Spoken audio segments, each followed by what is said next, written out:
of a waterfall, but I'm really proud to have been part of that particular kind of filmmaking where you got a chance to actually feel the rocks, feel the cold water, hang from a helicopter. It was quite an adventure.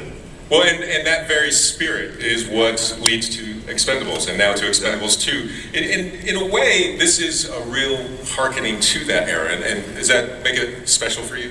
It is. It's kind of an homage to that era because I'm a product of it, and many men like me, we've been very fortunate to have been part of a kind of a genre that just cropped up really in the early 80s, and I don't know how much longer it's going to last. And I thought, let's just try to keep it going as long as we can and bring back some true badasses and some male pattern badness, and let's see what happens. I've heard you use the term, the last time I saw you, you used the term Velcro muscles for what goes on in Hollywood after that era. Talk a little bit about that. Well, I'm not saying it to be deprecated. It's just a different kind of action star where it's become a little bit more futuristic, a little more scientific, a little more technical, where you don't actually have to spend your life pumping iron, which it's not exactly a lot of fun, and you can be creative through CGI and being able to do things that are extraordinary. Actually, I'm a little jealous.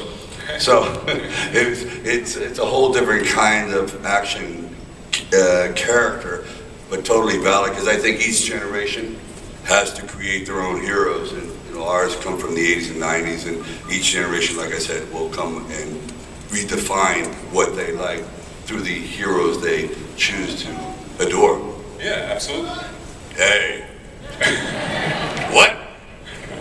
So, and the tone of this new film, you were saying backstage that you guys have kind of found out from the first movie what the second movie is. Yeah, when you're doing a film, when you're doing an action ensemble and you have 10 tough guys in it, you say, how do we showcase all their personalities? How do we get the best out there for the audience and still be able to tell a story and still keep the most important thing in an action film, which is the M word, momentum. You have to keep it going.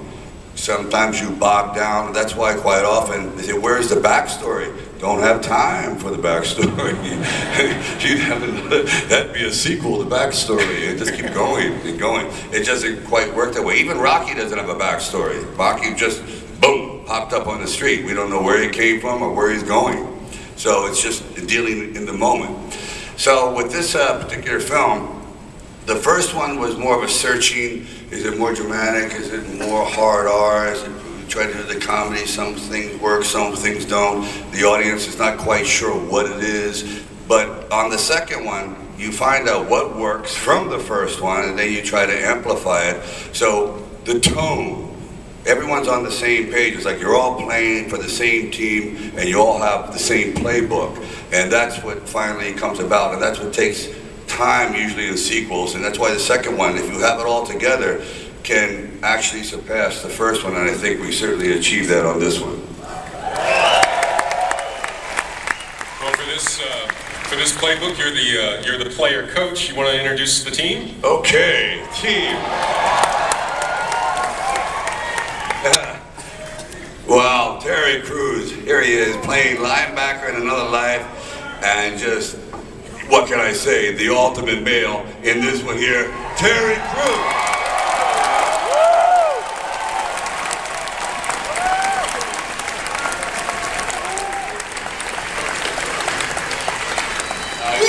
Yeah, he's back. Uh-oh, here it is. Whoa! Hello!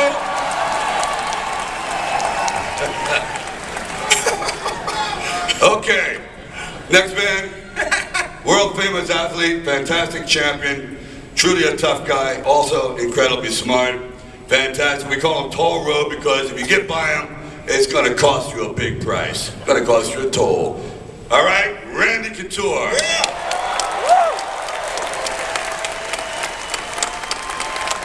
Here, champ.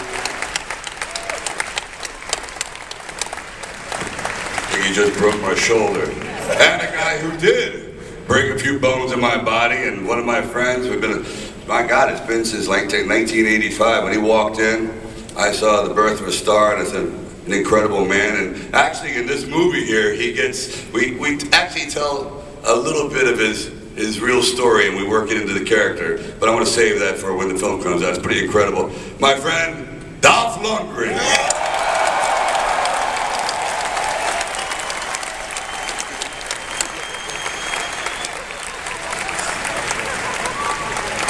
That's fantastic.